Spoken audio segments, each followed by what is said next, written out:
A new report brings to light abuses of migrant fishers on Taiwanese fishing boats, including incidents of forced labor. South Korea's president defends his decision to declare martial law, but his own party is now turning on him. Civic groups in New Taipei call for the preservation of historical canals mostly buried beneath the city. Plus, meet the Tusan, one of South America's largest Asian communities in Peru.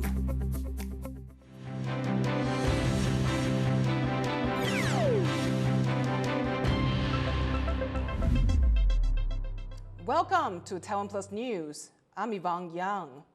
More abuses of migrant fishers in Taiwan have come to light in a new Greenpeace report on exploitation at sea. Advocates are calling for major reforms to help fishers work in safe environments. Tiffany Wong reports. Greenpeace Southeast Asia has released a new report on the exploitation that migrant fishers face, detailing 10 incidents of forced labor on 12 Taiwanese fishing vessels since 2019. Taiwan is home to the second largest global fleet of distant water fishing vessels and over 20,000 migrant fishers. The NGOs detailing abuses Indonesian workers have experienced here. They said they found that 92% of the fishers they interviewed felt that they were taken advantage of, and many of them were trapped into staying in exploitative work environments due to debt. 2/3 also reported having their wages withheld, and cases of physical violence and threats in the workplace were also reported. Greenpeace says exploitative Indonesian recruitment agencies and lack of oversight on the Taiwanese fishing companies means fishers easily fall into forced labor. 那用弱势处境的话，其实就是非常多的渔工，其实只有非常短的时间可以看他的合约，或者是签署一些他看不懂的中文文书，或者是甚至还有发生伪造证件跟训练文书的这个情况发生，就代表这些渔工呢可能陷入一个非法工作，或者是他不知道自己到底要去哪里的这个情况。 Migrant fishers in Taiwan are mostly from Indonesia, Vietnam, and the Philippines. And this NGO hopes that with more regulations on these recruitment companies and more oversight on Taiwanese fishing vessels, they can work in a safe and humane environment. John Su and Tiffany Wong in Taipei for TaiwanPlus. And for more on the movement for improving migrant fishers' working conditions and livelihoods in Taiwan, Tiffany Wong spoke with Lena In-da Wong, director at the Serve the People Association. Now, this has been an ongoing problem that's been reported to the government. Have you seen any improvements in the past few years? Honestly, there are some slight changes. For example, the hostility from the business, from the industries against the NGOs like us has been lessened. It's not that much as before, but the structural or the fundamental structure is still the same. So the similar things repeat themselves. But there are a lot of root cause. The business actually they abused the agencies, and the agencies in turn abused the workers, the fishermen. So the fishermen are the most vulnerable. Take one thing for example, the salaries. Most of the salaries of the distant water fishermen are actually paid by the brokers. But some extreme violence is lessened, like the physical violence. We didn't hear so much physical violence cases like before, but there's still some, but not as rampant as before. So there are some slight changes, while the whole structure is still the same. Do we expect to see any change spurred by this report, or what do you think is the best way to effect change? Well, the reports themselves seldom really make the changes, I would say, to be honest, because there are too many from Greenpeace, from EJF, from other agencies. Well, the government, they seldom really do some changes because of the reports, but they will do some changes because of the yellow card, because of the sanctions, because of the WRO from the CBP in the US government. So these real warnings or real threats which will endanger the business for the industry, this will make the government and the industry change. So to be honest, I don't really think the government will really do some real changes because of this or that report. But if there are more sanctions, they might do. So I will still encourage the relevant foreign governments to monitor the human rights issues on the fishing fleets in Taiwan and do some things they should to really push Taiwan to do some real changes. That was Lenin In Da Wong from the Serve the People Association. Taiwan's defense ministry has spotted 34 Chinese military aircraft and 16 naval vessels operating around the country in the 24 hours up to Thursday morning. 22 of those aircraft crossed the median line of the Taiwan Strait. Other aircraft flew into southwestern parts of Taiwan's Air Defense Identification Zone, or ADIZ. This area is not Taiwan's airspace, but a buffer zone used for defensive purposes. The U.S. State Department has told TaiwanPlus that they do not believe China's increased military activity is a response to Taiwan President Lai Ching-te's recent transit through U.S. territories. 2 members of Taiwan's National Security Council have traveled to Washington, D.C. to meet with people close to President-elect Donald Trump, according to Reuters. The report cites several sources familiar with the matter, saying the officials are both Deputy Secretaries General of Taiwan's Security Council. It was not clear who exactly they will meet with or what topics will be discussed. China's foreign ministry responded, saying the U.S. should not, quote, send any wrong signals to Taiwan independent separatist forces. Taiwan's presidential office called the exchanges routine. They and the Trump transition team declined to comment further. Guatemala and Taiwan are celebrating 90 years of diplomatic relations. At an event in Guatemala held to honor the anniversary, the country's foreign minister affirmed Guatemala's support for Taiwan. The Central American country is one of Taiwan's 12 remaining official allies. That number has dropped in recent years as China has worked to pressure these countries to sever ties with Taipei, aiming to eliminate Taiwan's international recognition. South Korean President Yeol has appeared in public for the first time since Saturday to make a televised speech. While Yoon defended his decision to declare a short-lived period of martial law, even his own party is now calling for his immediate suspension. Chris Gorin reports. South Korean President Yoon Yeol, not seen in public for 5 days, emerges to address the nation from the presidential office. He defended his decision to declare and revoke martial law, which has plunged the country into political crisis. 지금껏 국정 마비와 국헌 문란을 주도한 세력과 범죄자 집단이 국정을 장악하고 대한민국의 미래를 위협하는 일만큼은 어떤 일이 있어도 막아야 합니다. 저는 끝까지 싸울 것입니다. The defiant speech comes as Yoon faces criminal investigations and calls for his resignation and impeachment. Following Yoon's address, the leader of his own ruling party encouraged his members to participate in an impeachment vote scheduled for Saturday, after many boycotted last week's vote. 대통령이 조기 퇴진 의사가 없음이 확인된 이상 즉각적인 직무 정지가 필요합니다. Yoon declared martial law on December 3rd to defend against what he called anti-state forces working with North Korea. Although he rescinded it 6 hours later, the crisis has engulfed the country. With treason and insurrection investigations ongoing, prosecutors have raided the presidential office. Yoon's national police chief and his former defense minister are among officials arrested for potential crimes related to the martial law declaration. Overnight, protests continued, with many saying they won't leave until Yoon does. 민주당에서 얘기한 것처럼 이번 주에 안 되면 다음 주에, 다음 주에 안 되면 다다음 주에. 그렇다면 저희 국민들도 이번 주에 안 되면 다음 주에, 다음 주에 안 되면 다다음 주에도 계속 목소리를 내서 현장에 나올 것입니다. With an impending impeachment vote and lacking support from his party, President Yoon, the country, and the world await the results on Saturday. Fu Hua-hong and Chris Gorin for TaiwanPlus. Civic groups in New Taipei are urging the government to grant official cultural heritage status for waterways now mostly buried underneath the city. They say the system of canals that date back nearly 3 centuries hold historic and cultural significance for the country's capital region. Wesley Lewis reports. New Taipei residents are fighting to protect one of the few remaining visible and exposed sites of the city's bygone irrigation and canal system, also known as Liuguanzun. They want the municipal government to grant cultural heritage status.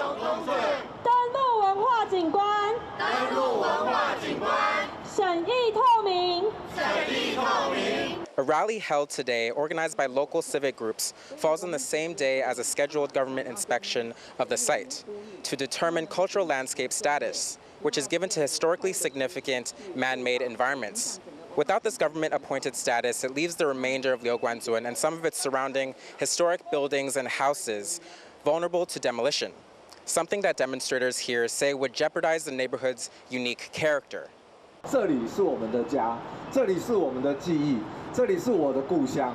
但一旦这里全部拆毁了，我们会认不得这里是我们的故乡，甚至我们会对这里完全没有任何的感情跟印象。 Liuguanzuan once boasted a vast network of crisscrossing transportation canals and irrigation ditches.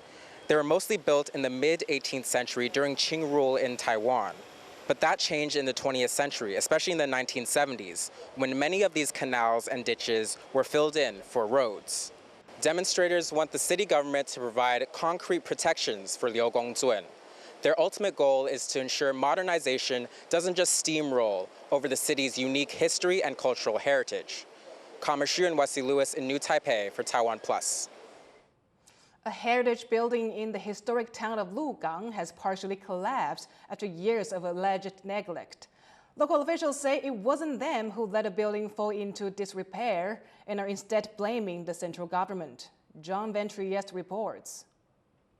Xu Zhuyao's proud family legacy is in ruins. Heavy rains and a powerful earthquake in April have proven too much for the ancestral home in the historic port town of Lukang, a home built somewhere between 1796 and 1820. Though the structure isn't totally flattened, beams have recently given way, leaving the ground covered in rubble. It's a low point for a family that can trace its lineage back to wealthy traders from the 18th and 19th centuries, when this was one of Taiwan's biggest commercial hubs. Shi is resigned to the destruction. 可惜是可惜啊，反正东西就是会坏啊，尽量保持它的原状啊，就是尽人事啊。 But not everyone feels enough was done, especially by the local culture bureau. The building was on the local heritage list since 2009, noted for its architecture. Some preservationists say that during this time, the building was neglected. 15年都没有动，没有动。你看以前都很完整的这些雕花，到现在都掉了，屋顶也垮了，梁柱也断了啊。所以说再不整修的话，哪有一天可能就是像这一堆土一样，整个都变成一个灰灰。 Local officials reject this claim that they let the building fall apart.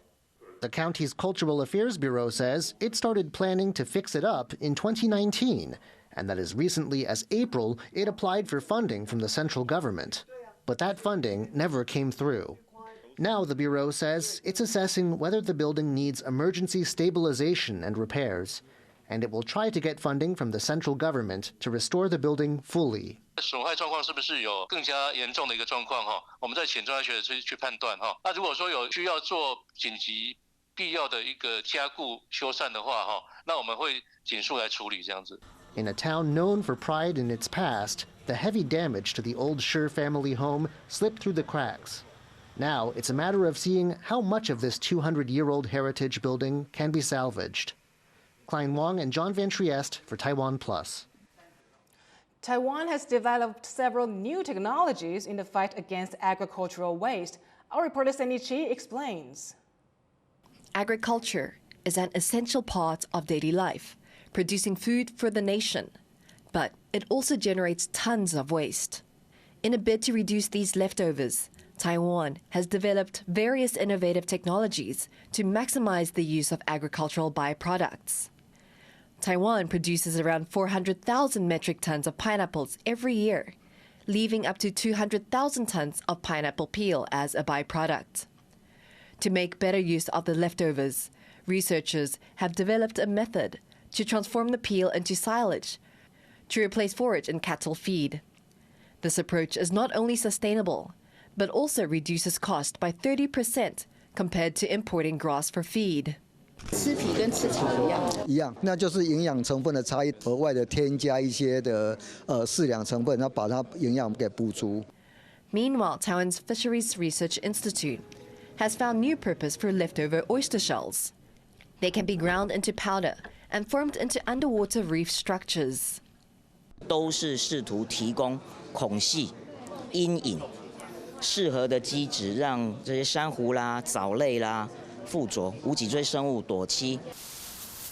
Despite developing several new techniques to repurpose byproducts, the government is still pushing harder for zero waste.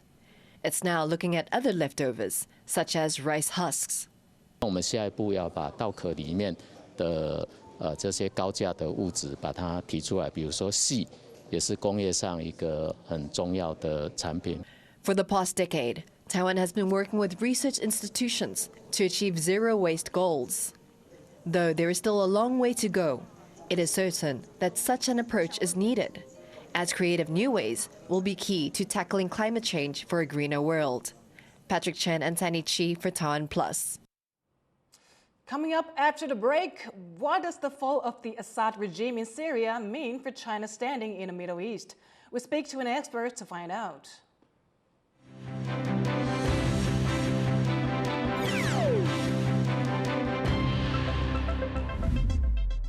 The White House has announced a $50 billion, $6.6 billion US dollars for semiconductor TSMC's come out of the 2022 CHIPS Act. I want competition with China, not conflict. Taiwan punches above its weight when it comes to creating chips. The entire world has great interest in keeping Taiwan's chip industry functional. So the silicon shield that supposedly has been protecting Taiwan, is there a silicon shield? We take an exclusive look inside one of the 7 chip design firms picked to make India a semiconductor giant. How many years the TSMC can still maintain its competitive edge? People here in Japan are calling it the TSMC shock. Why is Japan so eager to restore its past glory? What do you see as the next big shift in the semiconductor industry? Taiwan's take on global headlines. All that matters, TaiwanPlus.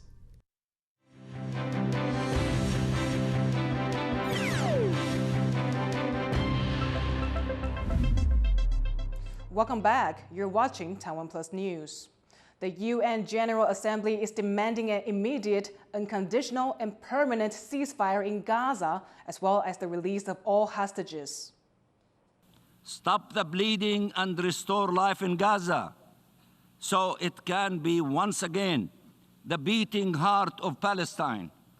Stop the bleeding so we can restore credibility to our international system, so we can ensure it for future generations, so our people can live, so our region can thrive, so that international peace and security can be preserved. The General Assembly passed a resolution with overwhelming support, 158 votes in favor out of 193 members. They also voted to demand Israel respect the work of the UN's Relief Agency for Palestinian Refugees after Israel banned its operations last month. The United States and Israel voted against both resolutions. Rebel group Hayat Tahrir al-Sham, or HTS, has taken the first step to form a new government in Syria after the collapse of the Assad regime. HTS leader Ahmed al-Sharaa has set up an interim administration with the new prime minister, who says he will lead the country until March. The group already faces several challenges, including how to work with regional governments and the United States, which considers HTS a terrorist organization. It is also dealing with Israeli strikes that have decimated strategic weapons stockpiles. The fall of Bashar al-Assad's regime in Syria has been viewed as a setback for Beijing, which backed his government. From the outset of the civil war, China blocked UN resolutions on intervention and provided much-needed diplomatic cover for Assad. To learn more about what his fall could mean for China's Middle East policy, our reporter Adele Brar spoke to Jean-Louis Mann, a senior fellow at National University of Singapore. China has long been a backer of the Assad regime in Syria. How is Beijing reacting to its fall? Well, so far the reaction of China to the fall of the regime has been quiet, and I think it is, as you said, putting the diplomacy of China in a difficult spot because China had vetoed several resolutions in the past at the level of the UN Security Council when it came to interventions against the Assad regime.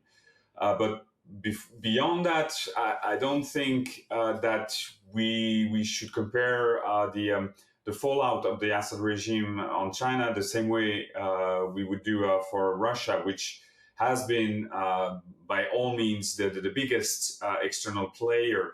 How can we expect China to position itself with the new regime in Syria?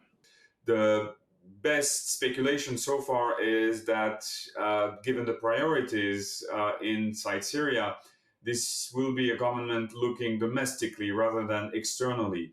So they may prioritize external partners depending on what they can get from them in terms of foreign investment, foreign grants, foreign aid. Well, I think at this stage, China is, like many countries, and I would say most of the UN Security Council members, trying to see what comes out of the rebels and the HTS takeover of the government in Damascus. We don't know much after a few days of this transition how this new government will look like. What does this all mean for China's Middle East policy? The other element to consider is that Syria, or the collapse of the Assad regime, maybe adds another element to the perception across the region that China doesn't have much leeway or much influence on the regional crisis. This was already obvious for Russia and to a certain extent to the US, that those external powers do not have much influence, much agency in the end on what happens. That was Jean-Louis, a man from the National University of Singapore. Chinese President Xi Jinping has been invited to U.S. President-elect Donald Trump's inauguration, according to CBS News. Trump has previously said he gets along very well with Xi and extended the invite shortly after the U.S. election in November. It is not clear if Xi will attend. The invite comes amid predictions U.S.-China relations are about to worsen.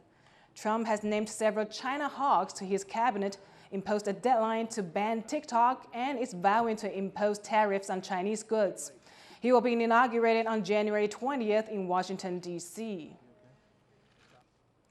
Several waves of immigrants from China have settled in Peru over the centuries, giving rise to a unique blend of cultures and one of South America's largest Asian communities. Reese Ayers went to Peru to meet the Tusan and discover how recent economic developments are impacting their community. Design professor Eduardo Tung has long reflected on his identity. He's part of what's known here as the Tusan community, native-born Peruvians descended from Chinese immigrants.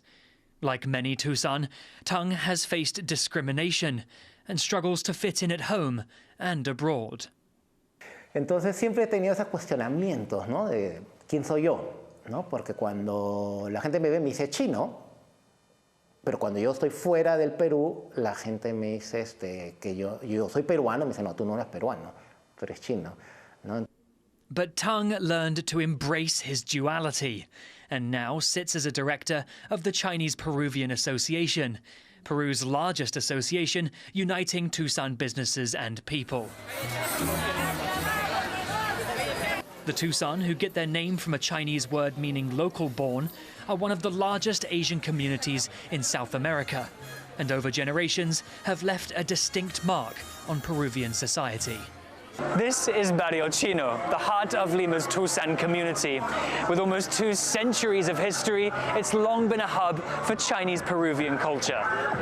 It's a community that continues to evolve as a new wave of Chinese immigrants enters Peru, along with the massive investment that China is pouring into the country, with projects like this megaport just north of Lima, which can handle some of the largest containers and cuts shipping times between Latin America and Asia. It's all part of China's so-called Belt and Road project to facilitate trade between China and the rest of the world. For traditional Chinese medicine doctor Chan Tak-luen, who moved here in the 1980s seeking economic opportunities, hopes are high that the deepening relationship between his birth country and his adopted one will be beneficial. 我相信都会带来好的，因为我们的中国的东西在秘鲁都有100多年的历史，很多秘鲁人都认识中国的东西。 And there's also an audible sign here of the evolving relationship between the Tusan and the new wave of Chinese immigrants. John Choi, who works as a spiritual healer in Lima's Chinatown, says he's noticed a recent shift within the community. Antes no era muy comercial el chino mandarín, porque aquí la comunidad en el Perú, la gran mayoría, son de lengua cantonesa. Y con el tiempo ya se ha ido expandiendo el dialecto mandarín, el básico, el oficial, el más diplomático. And it makes it red because, you know, red is good luck. Community leaders like Tang say it's important to embrace change while maintaining the values of their complex heritage, encouraging Peru's Tusan population to grow and adapt and roll with the ever-changing geopolitical and domestic landscapes. Scott Huang, Harel Hughes and Rhys Ayres in Peru for TaiwanPlus. Thank you for watching TaiwanPlus News. Finally, we'll leave you with this torchlight parade in Oslo, honoring Nihon Hidankyo, the Japanese atomic bomb survivors group and the recipient of the Nobel Peace Prize. I'm Yvonne Yang. Take care, and I'll see you next time.